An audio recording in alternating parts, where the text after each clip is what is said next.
Wide receiver Deebo Samuel reunites with GM Adam Peters in Washington. Traded for just a 5th-round pick, and this coming from the Athletics' Ben Standig. Good addition. One general manager texted me, Deebo still has something left in the tank, and Kliff will use him right. Eric, how does this shake out for the Commanders for fantasy football? Whose value changes, and do you agree with this anonymous GM that Kliff Kingsbury is the guy to re-unlock Deebo Samuel?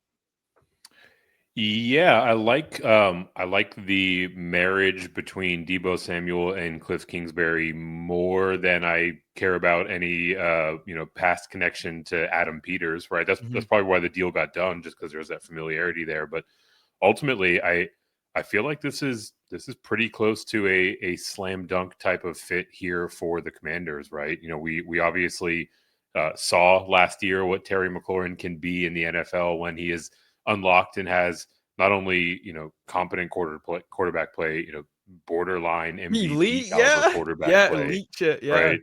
And then you add on top of that, an offensive mind like Kliff Kingsbury, who's not afraid to push the pace, not afraid to push the ball down the field. We checked a lot of boxes with the 2024 version of the Commanders passing game, and now you add in a guy like Deebo who can really operate all over the field. He can answer a very big slot question for them. A guy that can take a short pass and generate a ton of yards after catch on it. I think he was 12th in yards after catch per reception last year, right? So he's just a really nice fit in terms of where they had holes. He's a really nice fit in terms of what they're trying to do in this scheme. He can potentially bolster a pretty lackluster ground game for them as well, right? So look, you get these, kind of joker wild card type of players, and they can fill in a lot of different ways. And he can be that piece that, gets the Commanders over the hump in this year's deep playoff run. I mean, this was a team that down the stretch, they were using Zacchaeus in multiple ways, Zacchaeus, a nice little player, a little bit better than a Jag, I would say, but also we're betting on Diami Brown down the stretch there in the divisional round playoffs. Steve, you and I know had multiple units down on Diami Brown, and he came to play. And the crazy thing about this dude is Diami's a unrestricted free agent, Noah Brown, UFA, Zacchaeus, UFA, Zach Ertz, a UFA. So a lot of shifting here in Washington. Where do you think you'll be drafting Deebo Samuel, if at all, next year, Steve? Are you thinking probably somewhere in that 6th, 7th round range? Is that where you'd be comfortable at? That might be a little rich for my blood, the 6th or 7th round, but I wouldn't mind push that back a few, 8, 9, I guess I could get behind it. I don't know how much Deebo has left in the tank. I know he had a really bad case of pneumonia last year. They were talking, this man was hospitalized. There was a lot of stuff going on with Deebo that, I think may have contributed to his premature downfall. So I think, the whole him being washed thing, I think might be a year or two early. I hope we get to see him used a little less as a pure wide receiver and a little bit more as a third down back / slot guy. A little bit of a hybrid role, I think, would really suit Deebo at this point in his career, and serve a need that the Commanders have really, really bad, is that they need a running back that can do something. At this point, I would go and try to bolster the running back position for them, and then kind of use Deebo as the lightning to someone's thunder, and do something like that. But I think Deebo could really thrive in a Kingsbury offense, but certainly not, and I don't know it enough to be able to slap a 6th round pick on him.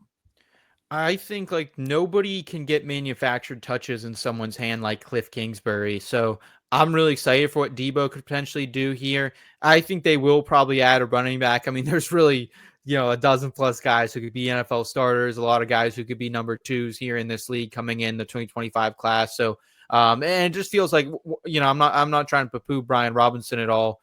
Steve, I don't think you're giving enough credit, but at the same time, definitely falls off down the stretch. It feels like, right? Definitely felt like Jane Daniels had to kind of wear that Superman cape a little bit.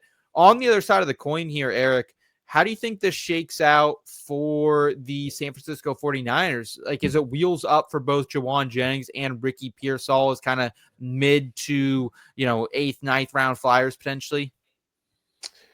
I'll take a similar stance to Steve in terms of, how to feel about these guys relative to draft capital. I think they're both going a little bit later than that in underdog drafts, which obviously isn't a 1-to-1 comp. Sure. The thing to really note here is the noted omission.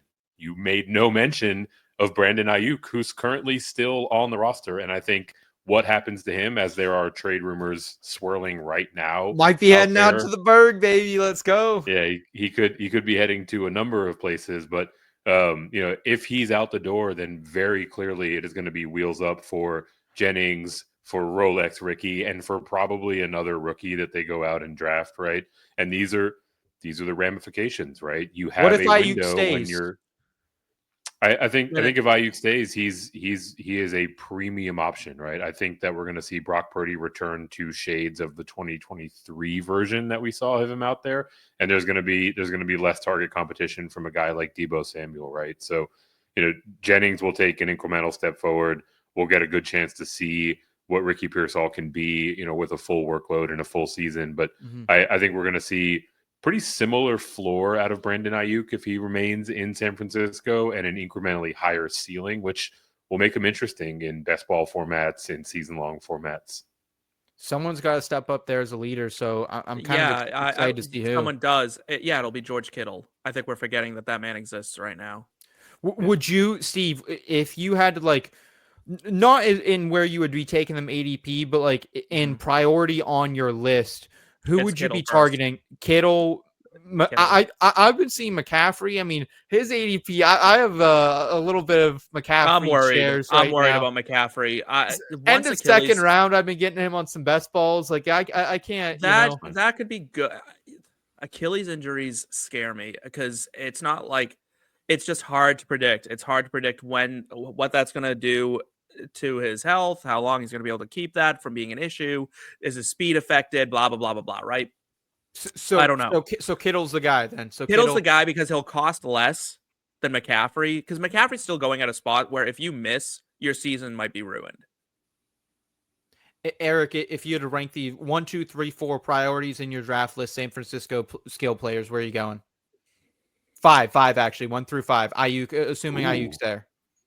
Assuming Ayuk's there, I mean, right now Brandon Ayuk has got a ADP that's later than Deebo Samuel, than Jauan Jennings, even, right? So, anytime we're talking about these large pools, I tend to go with whoever is the cheapest. Yeah.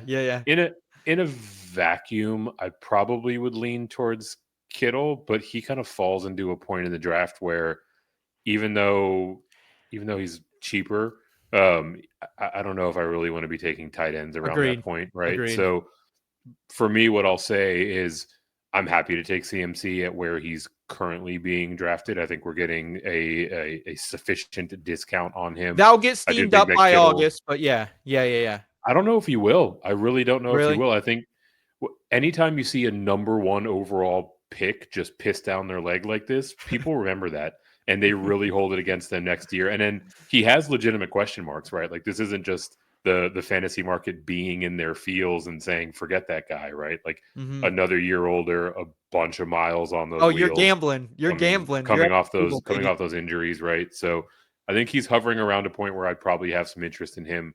Kittle might fall in that dead zone. Honestly, I think who I'd be most excited about among the receivers is probably Ricky Pearsall, because he's the mystery box, right? We'll probably get the best price tag on him. He can even be a boat. I mean, he was hand drafted. He was hand selected to be the heir apparent to Brandon Ayuk, and he's got a lot of similar skill sets there. So, whether it's a gradual, changing of the guard, or Ayuk is out of town, I think there's a lot of upside to Pearsall, especially with where he's being drafted right now.